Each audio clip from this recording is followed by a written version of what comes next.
Let's go na tayo. Tataas ko lang yung aking paa. Kasi parang pakiramdam ko mas komportable ako mag-reading na nakataas ang aking paa. Okay. So, hello my dear Taurus. Hello. Second half of August mga my dear. Second half. This is from August 16 hanggang sa katapusan mga my dear, and this is a general reading. Reminder my dear sa mga bago at sa mga bungol na hanggang ngayon ay hindi pa rin nakakaintindi kung anong ibig sabihin ng general reading. Eto na mga my dear Taurus na mga bungol. Joke lang. No, ang gagawin natin ngayon ay general reading, so hindi to 100% na magre-resonate. Hindi po ito 100% na magre-resonate para sa inyong lahat. So please, mga my dear, lower your expectation pagdating po sa mga general reading. Okay? Kailangan ko kasi mag-reminder kasi meron iba na 2 MB lang po ang kanilang memory capacity. Okay? So, hindi nila maintindihan na ang sagwa naman kung ang magiging reading ngayon ay masalimuot at lahat ng Taurus ay masalimuot ang buhay. Naiintindihan ba? Do you understanding the understanding of the situation? Sabihin na naman sa comment, ang OA. Eh, ganun talaga. Okay, so let's go na tayo mga my dear. Let's go. Na-high blood talaga ako pag nakakakita talaga ako dun sa comment section na hindi man nag-resonate sa akin dong. Hindi ba talaga mag-resonate sa iyo kay general reading? Mag-resonate sa iyo yan, Day. Pag private talaga. Let's go na my dear Taurus. Ay! Look at this. Noong first 15 days of August, nangilabot ako, bakit? Noong first 15 days of August, lumabas to. Si Devil. Grabe ang taas ng balahibo ko. May something talaga sa'yo, my dear. No, there is something that I wish I never knew. Devil is energy of distraction, my dear. First 15 days of August, nandun din to. Kaya winarningan kita na be careful, sabi ko. And second half of August, nandyan pa rin siya. Devil is energy of distraction, my dear. Okay, so tingnan natin.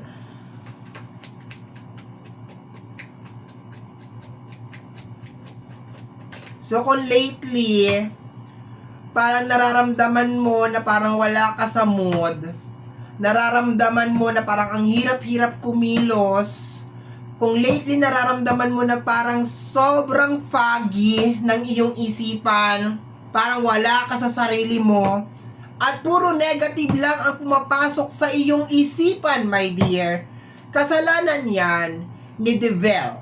At kung meron mga biglang problema na sumusulpot na dala-dala, my dear, ng mga tao sa paligid mo, like your husband, your wife, your kids, your sister, your mother, your father, lahat na may problema, lahat dumadaing, is because Devil is existing on your reading. Distraction talaga tong card na to.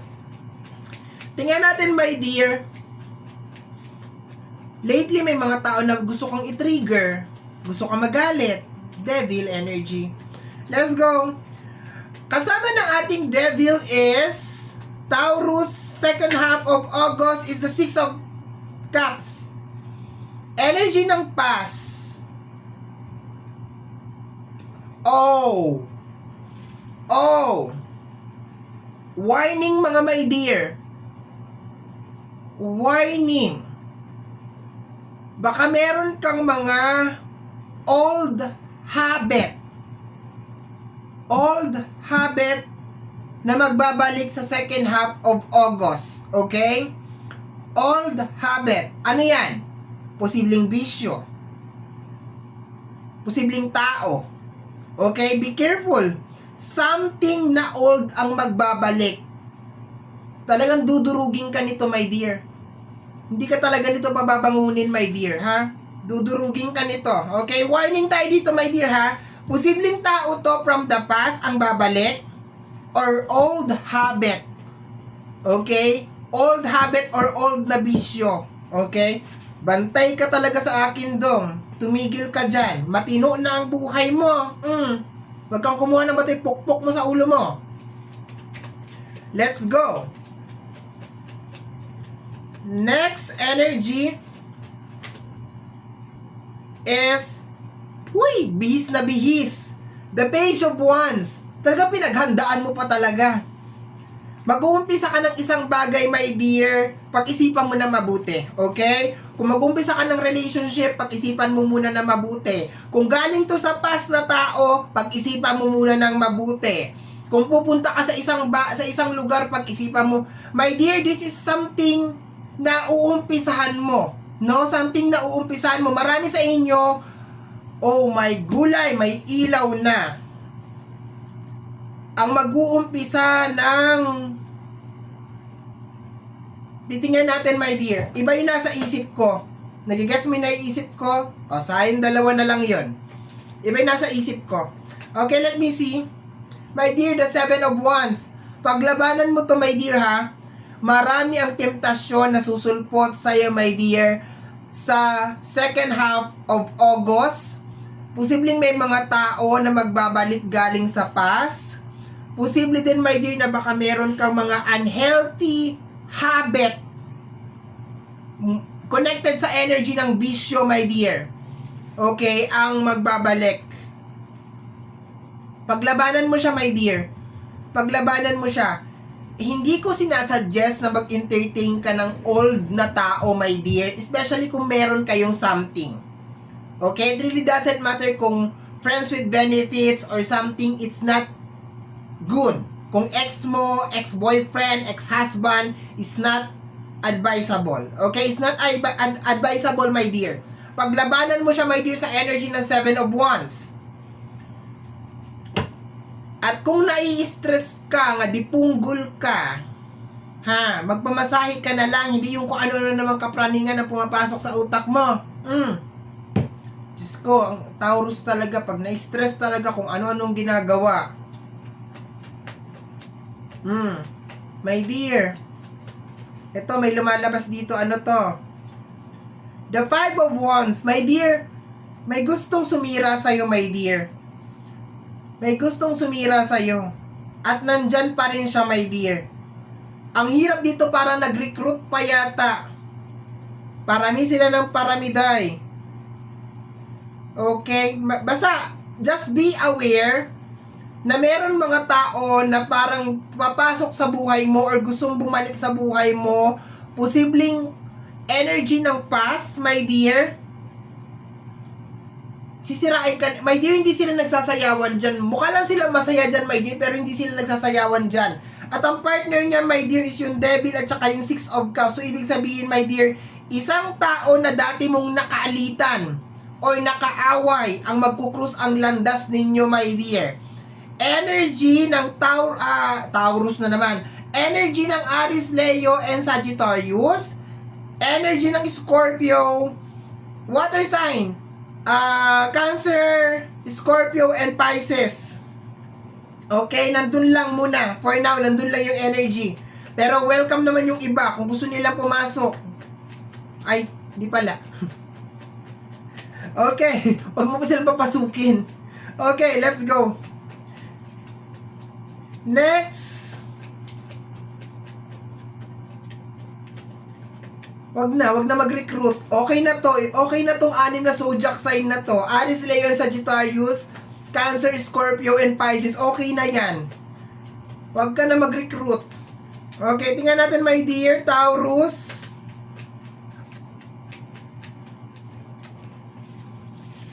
Magician energy, ikaw to, my dear.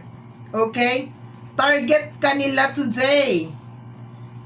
Target and the Ace of Cups. My dear, ayaw kanilang makausad. Merong mga energy, my dear, na gagawa talaga ng eksena para hindi ka makausad. Okay? Warning lang ulit, my dear. Kung meron kang old habit na hindi naman nakakatulong sa'yo, tanggalin mo. Huwag mo nang balikan. Kung meron mga tao na nagkaroon kayo ng alitan, huwag mo nang pabalikin sa buhay mo, my dear. Okay? Masyado nang marami ang distraction sa paligid para magdagdag ka na. Kahit ano pa ang sabihin niya na nagbago na siya, na namimiss ka niya, na hindi siya makatulog sa gabi, sa kaiisip sa'yo, my dear, tama na. Okay? Tama na. If just in case naman, my dear, nakaranas ka, nakaramdam ka, my dear, ng pagkapagod, pagkairita, bored or something. 'Di ba? I-embrace mo lang tong buong process na to, my dear, kasi pakiramdam ko, distraction lang lahat to, my dear. May Ace of Cups ka eh. Malapit ka nang makaalis, my dear, sa sitwasyon mo as of this moment. Talaga naman, oo, ayaw ka nilang makaalis. Ayaw kang paalisin ni Devil. Tingnan mo, dalawang major arcana lang yung nandito. Si Devil at saka si Magician. And Magician is energy mo. Ikaw to eh. Magician is Taurus energy to. Okay? Tapos Devil. So, nandyan lang talaga siya, my dear. Pinipigilan ka niya, my dear, na mag-manifest. Kung sino man to, kung ano man to. Okay? Last 3 cards, my dear Taurus. Last 3 cards. Second half of August para sa ating mga my dear Taurus. We have here the energy of the lovers. My dear, too much love will kill you. Okay? Titirahin ka talaga sa love, my dear. Alam nito yung kahinaan mo, my dear. Mag-iingat ako. Okay? Mag-iingat ako. Posible din kapwa mo Taurus to, my dear, kasi nandito na ang Taurus na energy. Okay? Lovers card, energy ng Gemini. Sa puso ka, my dear, titirahin. Sa emosyon ka titirahin. Doon ka talaga titirahin. Okay? Tinitira ka, my dear. Sa emosyon. Sa emotion ka tinitira. Okay? So, let's go, my dear. The 8 of Sword. Magka-partner, my dear, yung 8 of Sword. Sa relationship, lahat na may kinalaman, my dear, sa usapin ng puso, guardiyahan mo yung puso mo, my dear, second half of August, kasi dyan ka talaga pababagsakin. Dyan ka pupuntiryahin. Yan na nakukuha ko, my dear. May mga tao na magpapaawa, may mga tao na posibleng ko konsensyahin ka, may mga tao na, huy, grabe ang lawak ng iyong kailangan maging matatag ka, my dear, second half of August. Maging matibay ka, my dear. Dapat yung iyong isip din, my dear, is nakafocus lang talaga doon sa goal. Sa goal lang tayo, mga my dear Taurus. Focus, Lovers and the 8 of Sword. Magkatabi sila, my dear. Okay? No, hindi maganda tong dalawa na to. Kasi posibleng relationship din yan. Okay? Sabi ko nga sa'yo, meron din magbabalik. So baka ex mo to, my dear. Okay? Last card, my dear Taurus. Last card. Taurus. Malapit ka na daw makaalis eh. Malapit ka nang makalaya. Focus lang, mga my dear, sa goal Focus lang sa goal. Kung ano yung goal mo, isulat mo yan sa pader o isulat mo sa kisame para tuwing gigising ka, nakikita mo, my dear, o isulat mo sa papel. We have here the star. Okay? Connected sa energy ng iyong manifestation and connected din sa energy ng iyong emotion. Sabi ko, my dear, sa emotion ka talaga, titirahin, my dear. So, kagaya ng ginagawa ng ating day star, balance your emotion. Doon ka talaga pupuntiryahin, my dear. Pero, ang good news, my dear, over here is, kaya mo itong mapaglabanan as long as focus ka lang. Okay? Bottom deck of the card is the energy of success. The 6 of Wands. Congratulations, my dear. Congratulations. Malapit ka na sa finish line. So, kung ano man yung mga bagay na gusto mong mangyari, just focus on it. Just be consistent sa kung ano man yung ginagawa mo. If just in case na mapagod ka, hinga, my dear Taurus, diba? Huwag masyadong magpakanega. Kung dadagsa man itong mga demonyo na ito, itong mga devil na energy na to, my dear, try to be positive. Put some energy shield on your space. Okay? Pray, magdasal. Mahalaga ang dasal, my dear, sa mga ganitong pagkakataon kasi target ka talaga nila, my dear. Okay? So, my dear Taurus, yan ang reading mo para sa yung second half of August. Sa mga my dear, kung nagustuhan mo to, especially kung napadaan ka lang, don't forget to subscribe. I-click lamang po ang notification bell para ma-update ka sa aking mga upload. And of course, mga my dear, free to like, free to share, free to comment sa lahat ng ating mga videos. Once again, my name is RJ, also known as Apo J. Maraming salamat po, and until next time, bye-bye. Thank you, my dear.